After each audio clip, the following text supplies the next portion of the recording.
Kun raadiyoo sagalee Oromooti. Raadiyoon torbanitti guyyaa 3 wiixata roobii fi sanbata galgala sa'aatii 7 hanga 7 fi walakkaatti karaa dambalii gabaabaa meetir baandii 16 yookiin kiilooheezii 17,850 yookiin oromovoice.org darbu amma jalqaba.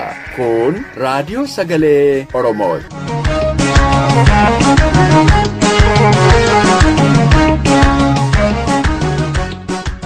Akkamooltan dhaggeeffatoota keenya kabajamoo. Kun qophii keenya roobii reediyoo sagalee Oromoorraa yeroo kana isiniif darbu. Qophiilee keenya beeksisuun kanan isin wajjiniin turu Anayyaantu Dameeti. Qophiin keenya har'aa oduu fi qophii mala jireenyaati. Muuziqaa torbees ni qabna. Hanga qophiin keenya xumuramutti akkan wajjiniin turtan isiniin affeera. Amma gara oduuttan isin dabarsa.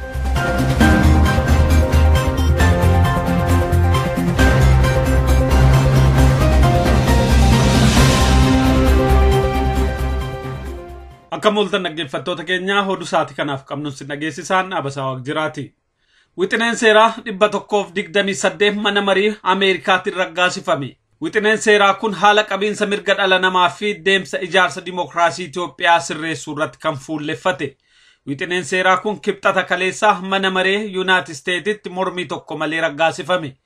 Wixinichi mata duree kabaja mirga dhala namaaf kennamu deeggaruu fi Itoophiyaa keessatti bulchiinsa hundaammate akka jiraatu jajjabeessuu jedhuun bara darbirraa eegalee irratti hojjetamaa ture. Wixinee seeraa 128 kana kan dhiyeessan bakka bu'aa uummata Niiw Jeersii Chris Smith dhiittaan mirga dhala namaa Itoophiyaa keessatti gaggeeffamu keessumattuu immoo waggoota 3 darbaniif ajjeechaaf dararaa naannoo Oromiyaa fi Amaaraa keessatti godhamaa ture daran balaaleffachuudhaan manni deeggarsa akka isaaniif godhu gaafatanii turan.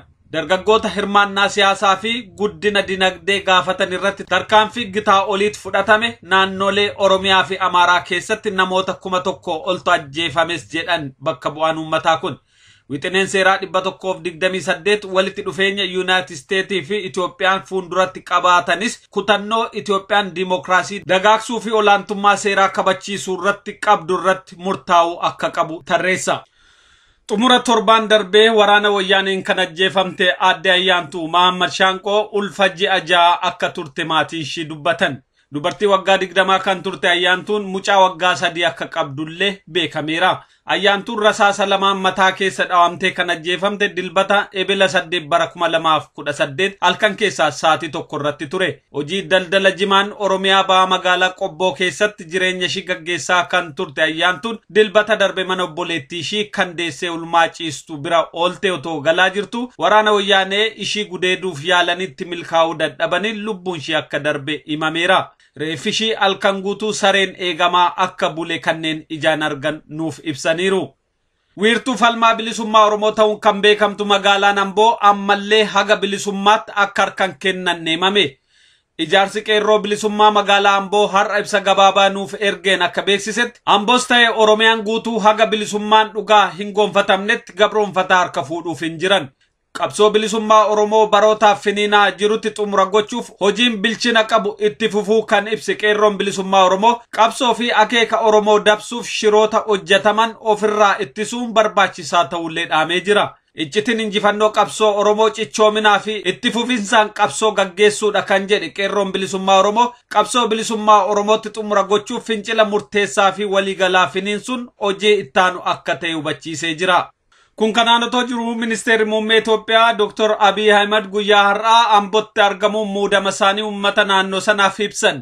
Ministeerichi wayita kana dubbii dubbatan keessatti iccitiin injifannoo isaanii tokkummaa uummataa akka ta'e dubbatan. Waltajjicha haasaadhaan kan banan pirezidaantiin mootummaa Oromiyaa obbo Lammaa Magarsaa immoo Amboo kan dhaqan misraachoo labsuuf akka ta'e dubbatan. Haa ta'uutii misraachoon haarawaa isaan himan maal akka ta'e hin beekamne.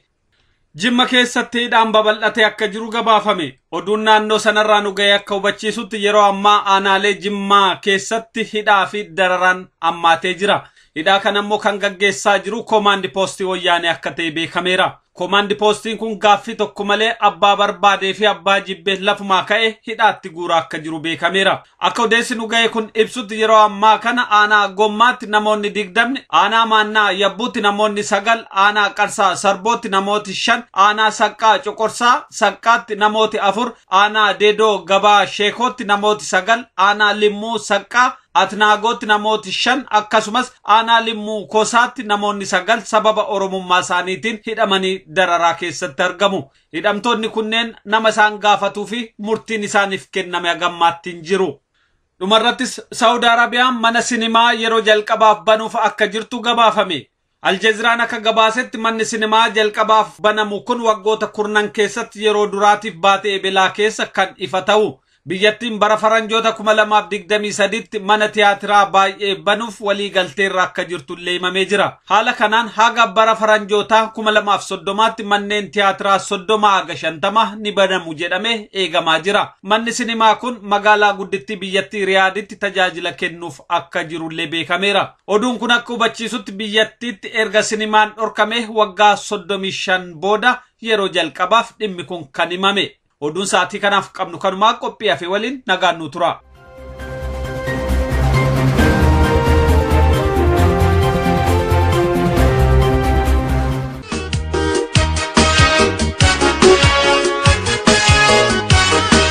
Waamicha guyyaa yaadannoo gootota Oromoo. Konyaan Adda Bilisummaa Oromoo Viiktooriyaa guyyaa gootota Oromoo eebila 15/2018 sirna ho'aan kabajuuf qophii isaa xumuree jira. Guyyaa kana gootota Oromoo mirga uummata Oromoof otoo falmaa jiranii bakkoota adda addaatti wareegaman faarsina, seenaa fi dhaamsa isaanii wal yaadachiifna. Hogganoota Adda Bilisummaa Oromoo olaanoo haala yeroo ammaa bilisummaa Oromoo keessa jiru irratti ibsa nuuf kennu. Akkasumas hogganni waraana bilisummaa Oromoo dirree qabsoo jiru dhaamsa nuuf qabu. Kana malees qophiilee nu bohaarsan dhaamsa kaayyoo gootota keenyaan nu yaadachiisanii fi hirbuu keenya nu haaromsiisan hedduun qophaa'aniiru. Kanaaf guyyaa seena qabeessa kana waliin kabajnee akeeka gootonni keenya itti wareegaman galmaan gahuuf qabsoo gaggeeffamaa jiru keessatti qooda Oromummaa seenaan nurra kaa'e akka yaadannuuf waliin kabajuuf isin waamneerra. Guyyaan eebila 15 bara 2018 sa'aatiin 3:00 waaree booda bakka Flamington Community Center 25 Alexander Road Victoria. Kottaa waliin guyyaa goota keenya yaadannee oollaa. Konyaa Adda Bilisummaa Oromoo.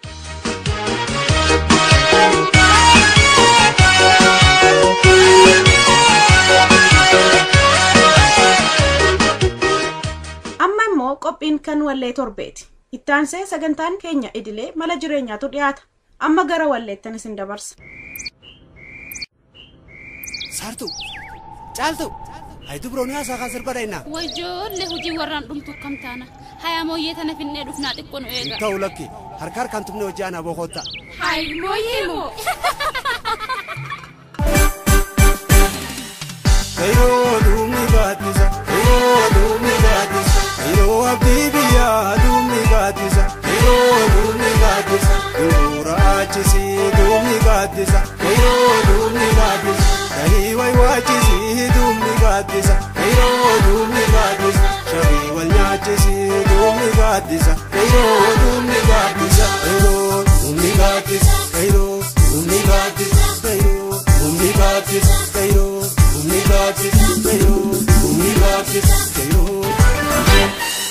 Kairo dumi gatisa, Kairo dumi gatisa, Tejaga mogurka dumi gatisa, Kairo dumi gatisa, Yadu manadai dumi gatisa, Kairo dumi gatisa, Galata mogurka dumi gatisa, Kairo dumi gatisa, Yamuye hazai dumi gatisa, Kairo dumi gatisa, Kairo dumi gatisa, Kairo dumi gatisa, Kairo dumi gatisa, Kairo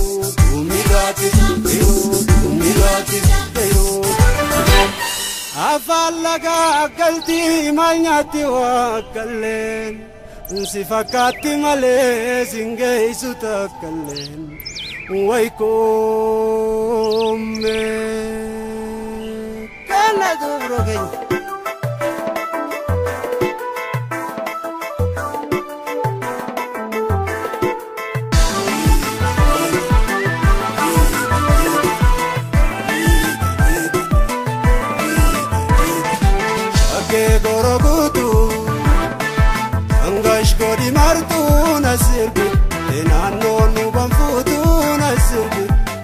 naannoo nu banfuutu Okkee goroguutu Angash godi martuu na sirbu naannoo nu banfuutu na sirbu naannoo nu banfuutu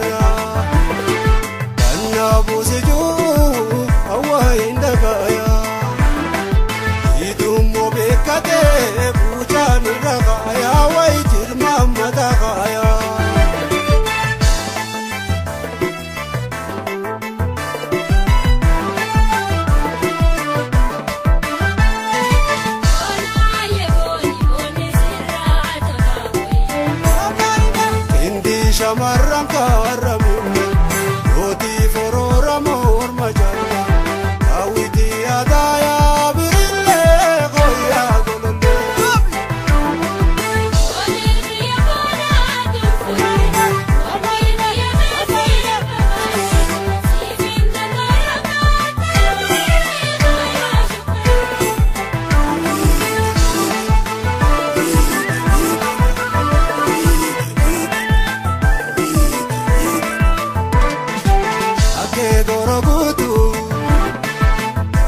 Godi martuu na sirbi naannoo nu banfuutu na sirbi naannoo nu banfuutu shakkee goroguutu Angash godi martuu na sirbi naannoo nu banfuutu na sirbi naannoo nu banfuutu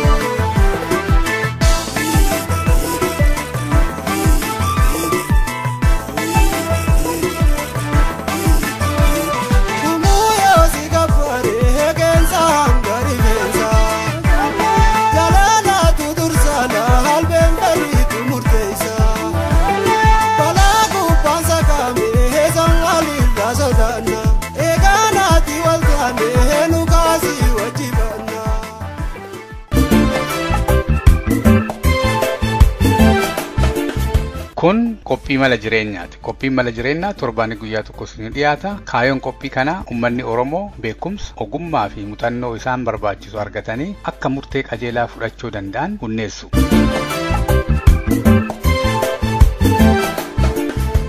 Akkam jirtu dhaggeeffattoota keenya, ani qopheessaan keessan Alii Galatooti. Sagantaa addaa keessatti balleessaa ilaallaa jechuudha.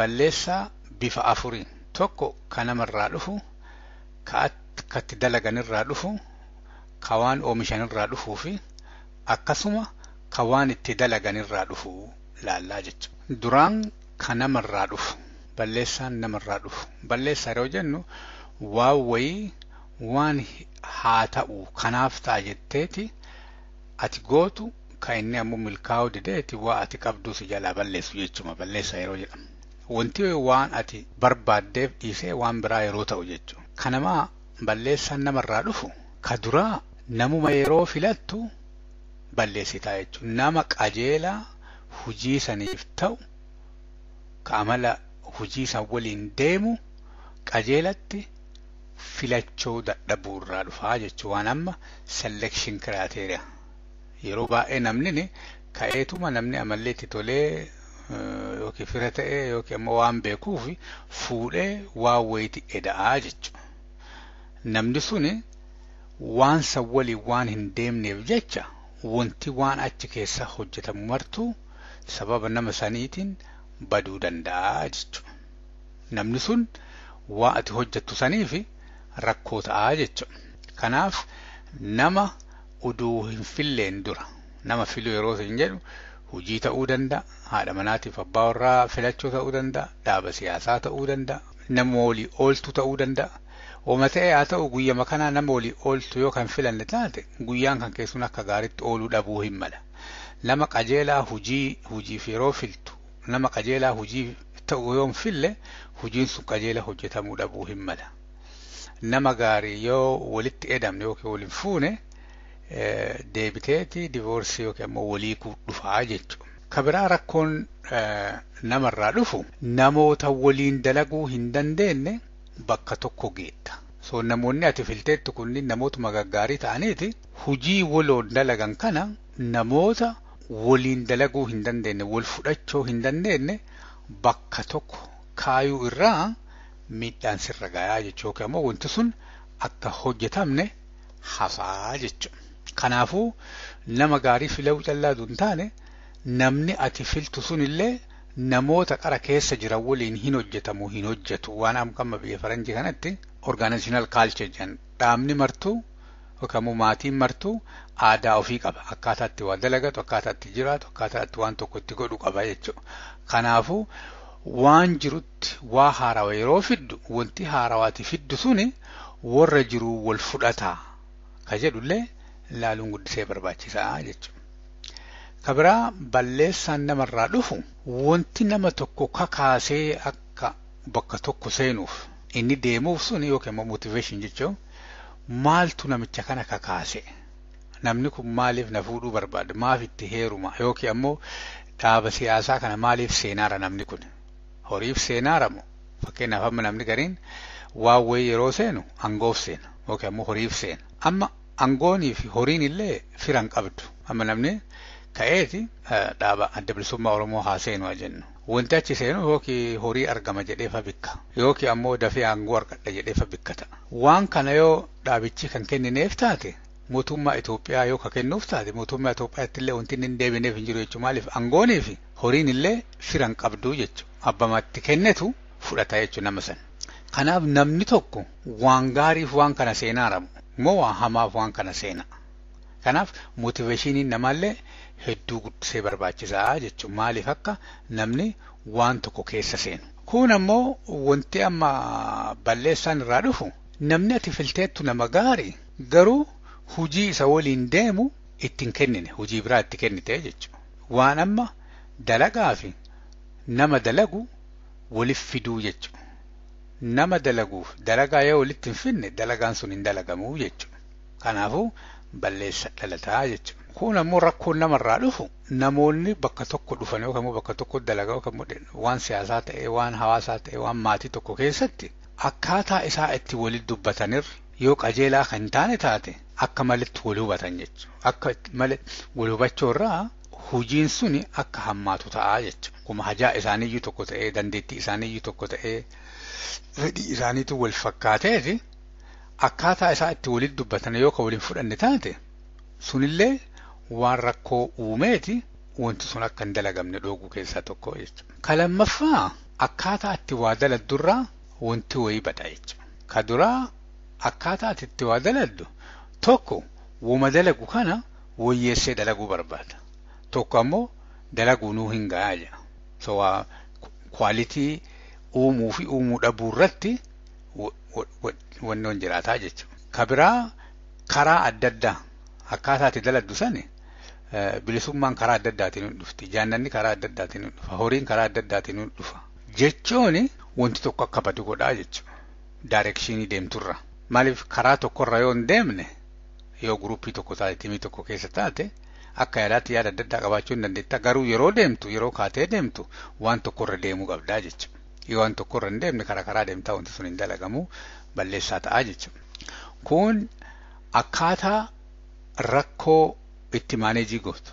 Yoo balaan tokko dhalatte yoo waliin bu'iinsi tokko dhalate akkaataa rakkoo itti furturraa wanti tokko akka hin dalagamne akka miidhamu ta'aa jechuudha. Ka'ee tokko odeeffannoo wayii dhagaa odeeffannoo san reaaktii godha kun ammoo odeeffannoon sun homaa wanna san godhu amma fakkeenyaaf biyyatti waan deemaru kana namoota bilisummaaf lolaaran kanneen keessatti namni gariin yookiin hiree kennineef ilma Oromootiif namni gariin ammoo lakki kaampii Madiinaa ture kanaafuu kaampii Madiinaa keessatti waan dur godhaa turan sanneen itti fufanii ka jedhurraa yaanni adda addaa yoo burqe amma akkaataa waan san maaneejii itti ta'u akkaataa wanti sun maaneejii itti ta'u yookaan ilaalchi sun itti ilaallamu wanti tokko akka toluuf akka hin tolle godhaa jechuudha. Wanti sun wanti qara hojjetaaran suni akka milkaa'uuf akka milkoofne waan godhu keessa waan diidaa si dhufu san akkamitti akka maaneejii gootu. Ka biraa waan dalagan kana keessatti waa miidhu waan amma balleessaa uumu keessaa fakkeenyaaf mana fayyaatitti doktoriin tokko yookiin neersiin tokko wanti achi jiranii fi uummata kana yaalanii fayyisuuf achi jiran. Akkaataa check and balance yookiin immoo akkaataa isaa waan kana itti godhan piroosesiin isaa waan hin to'atamneef jecha namoonni kunneen yoo miidhaa geessuu hin malanii jechuudha. Maaliif namoota qoricha kennaniif illee miidhuu hin danda'an. Yookiin immoo waraana keessatti namni bilisummaaf uduma waliin deemu akkaataa check and balance hin jiraanne, leenjiin gaayaan hin jiraanne, itiksiin gaayaan hin jiraanne, piroosesiin nama tokko waan tokkoof akkatti dalageeti dalagaa gaarii organizationii saniif itti dalagu yoo lafa hin jiraanne namoonni waan silaa organizationiin sun dalagu irra hin jiraanne dalaganii jechuudha. Yookiin immoo kaan ol qabanii kaan qaqqabu, kaan ajjeesu, kaan hidhuu waa adda addaa keessa seenuun jechuudha. Kanaaf waan amma neglect jedhan jechuudha. Kaanii waa itti kennitee kaan dhoggachuu amma biyya faranjii kanatti wanti sunniin baay'ee eeggamaa piroosesii jabatu jira. Piroosesiin jabaa waan jiruuf wanti suni akka salphatti uumamu jechuudha. Fakkeenyaaf horiima amma namni wali guru kana akkaataan itti to'atamtu piroosesiin ittiin to'attu san jechuudha. Horiin eessaan ba'e, eessaan seenee, eessaan baya, eentu baasaa, eentu qajeelatti yoo lafa hin jiraanne namni kunneen horii kana balleessuu hin danda'anii jechuudha. So akkaataa waan tokko guurtee waan tokko itti baaftu, akkaataa nama tokko itti tajaajiltu, akkaataa waan tokko itti oomishtu kanneen irraa yoo wanti sun bakka qajeelatti lafa hin jiraanne piroosesiin isaa qajeelan lafa hin jiraanne miidhamuu hin malaa jechuudha. Fakkeenyaaf biyyatti rakkoon tokko yeroo dhalatu akkamiin nama san gargaaraa namni marti beekuu dhabuu irraa akka ka'e namni biyyaa akka hin gargaaramne hafaa jechuudha. Maali kunillee amma piroosesii irraa waan ta'aati jechuudha. Nama kan kee gargaaruun barbaadda garuu akkaataa itti gargaartu piroosesii isaa hin beektu. Waan wayii jabaattee bakka tokko gahuu barbaadda garuu akkaataa waan san itti wanna gooteeti bakka tokko itti hin geettu waan hin beekneef jecha waan silaa godhuun sirra jiru san hin gootu. So piroosesii isaa waan hin beekneef waan tokko wama itti ajamtullee godhuu dadhabda. Ammoo wama qajeelaa godhuu barbaaddu tokko waan hamaa goota. Kanaaf piroosesiin illee waan wanti tokko akka qajeelatti hojjamne dhooggu keessa isa tokko jechuudha. So balleessaan waan biraa akka waan ati oomishtu irraa dhufu. Waan oomishtu kana rakkoo kana ka uumu tokko qajeelumatti waan silaa oomishuun sirra jiru qajeelatti qaraa requirement isaa yookaan immoo waan godhamuu qabu qajeelatti dhabuurraa waan biraa oomishtaa jechuudha. Seentee amma fakkeenyuma amma shaayii kanaa seenteet amma biyya faranjiititti maqaa hedduu qaba bunni kunneenu seentee amamee laatee yookiin immoo cappuccino yookiin inninu laateen kunu weak laatee jedhanii extra hot waa adda addaa jedhanii isaa kana orderima kana qajeelatti yoom fuune wanti ati oomishtu ka biraa ta'a jechuudha waan biraa oomishta. So dhageeffachuu dhabuurraa yookiin immoo waan silaa waan san tolchuuf waan san oomishuuf waan namarraa fuudhuun sirra jiru tokko qajeela fuudhuu dhabuurraa waan biraa oomishtaa jechuudha. Ka biraa wanti oomishtu wanti hammaatuuf waan silaa haga dalaguun sirra jirutti dalaguu sirra jiru callaa fuudhuu dhiifteeti waan hedduu fi guurtaa jechuudha. Waan hedduu yeroo fi guurtu wanti ati hojjettu kun sirratti tuulamaa jechuudha. Yeroo sirratti tuulamu giddimatti waan sani akka silaa dalaguun sirra jiru dhiifteeti akka biraa tolchitaa jechuudha. Kanaafuu wanti ati tolchitu sun gaarii hin ta'uun jechuudha. Kun ammoo wanti waan dalaltu balleessu saayizii isaa akkamitti waan kana meejarii godha. Waan kana qajeelatti akka tolchiteettu diqqaaf guddaa, badhaaf dhiphaa, gabaabaaf dheeraa maal akka ta'e akkamiin beekta. Yoo yeroo waan kana hojjettu akkaataa wanti akkanaa akkana, wanti akkanaa akkana, wanti akkanaa akkana jettee lafaa hin qabaanne meeshaa ati tolchitu suni saayizii isaa saayizii barbaadamu hin ta'u jechuudha. Tabiraa waan meeshaatittiin dalaltu jechuudha. Zamana kana teknoolojii jechuun maltaa garuu teknoolojiin durumarraayyuu hin jiraa jechuudha. Fakkeenyaaf albee fudhatte albeeta lafeen cabsantu jira, ta daabboo murantu jira, ta shunkurtiin muran jechuun biyya faranjii kana namni meeshaa kan akka salphaa bitachuu waan danda'u jecha albee bifa hedduu qabaa jechuudha. Biyya keenyatti namni albeema tokkittiin waan maraa godhachuu hin mala waan durii haasa'u jira. So wanti ati ittiin daladdu suni hagam akkasi turtu murteessa jechuudha waan sana. Namoonni saayintistii durii wayiiti muka wayii jisse sa'a gara 8 irraa fudhatee jedhan. Yeroo sa'a 8 irraa fudhatee waan san jisseen booda waan kana sa'a 8 kanarraa fudhatee fi mukatu hagana jabaatee immoo meeshaan ittiin muraaruu jedha. Yeroo san muka oduun taane meeshaan ittiin muraaru kanatu sa'a 8 tursiisee jechuudha. So meeshaan ati waan tokko ittiin gootu sa'a hagamii akka wanti tokko sirraa fudhatu yeroo hagamii wanti tokko sirraa akka fudhatu murteessaa jechuudha. Akkuma bilisummaa keenya maaliin lolaarra ama meeshaan nu ittiin lollu yeroo meeqaa waan kanarra akka turru murteessaa jechuudha. Meeshaa amma yeroo tokkoon jara dha'ee achi kaasuu wayii qabaanne so guyyaa tokkotti hin bilisoomnaa jechuudha. Yoo rakkoon meeshaa ta'e wanti ittiin lolaarru yoo ta'e innillee yeroo dheeraa sirraa fudhataa jechuudha. Nama callaa miti, gootummaa callaa miti, beekumsa callaa miti, meeshaa ati itti hojjettullee waan tokko akka turtuuf akka ariifatu sii godhaa jechuudha. Kanaaf meeshaa laaluun meeshaa akkamiitiin akka waan kan hojjetaa laaluun guddisee barbaachisa. Kabiraa meeshaa adda addaati jira. Amma fakkeenyaaf meeshaa waan saniif ta'u filachuu kabiraa yeroo hin jedhu waan fakkeenyaaf waan akka mismaarii gubbaa gadhooftu madooshaatti barbaada. Waan murtu magaaziitti barbaada. Waan qottu waan akka qottootti barbaada ta'a. Kanaafuu meeshaa qajeela amma waan amma dubbiillee akkasuma be. Amma meeshaa ittiin muran callaa miti. Dubbiin maanuu akkasuma. Waan amma dubbattu kana waan silaa akka uf jalaa kaasuu dandeettu.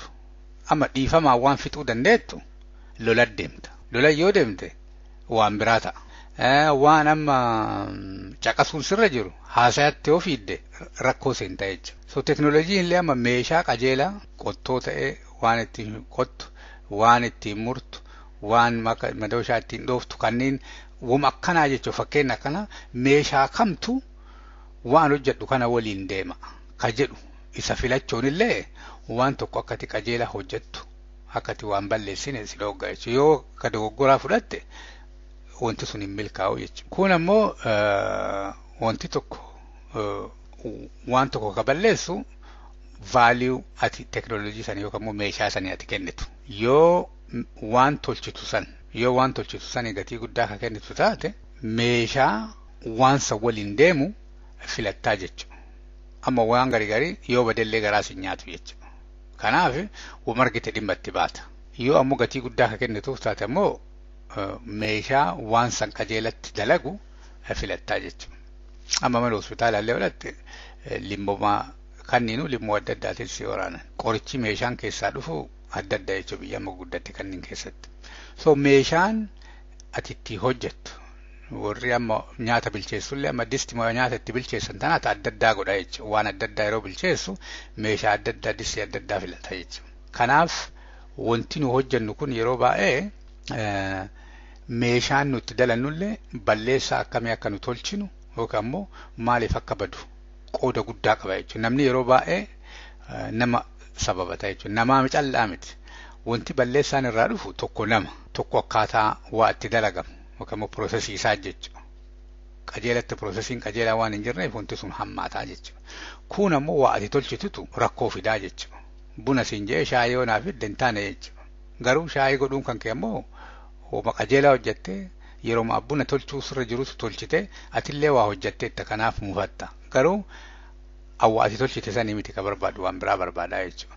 Kanaaf waliigalatti mee yeroo wanti wayii badu yookaan immoo yeroo waa wayii tolchuuf deemtani maal fa'a ka waan kana balleessuu danda'u jedhaati nama haa ta'u, piroosesii haa ta'u, piroodaaktii haa ta'u, teknoolojii haa ta'u waan kanarraa laalaati waan tokko akka milkooftani irratti mari'adhaa yookaan immoo irratti pilaanii baasaa sagantaan mala jireenyaa kaadhaan asumarra raawwata yeroo gaarii qabaadha.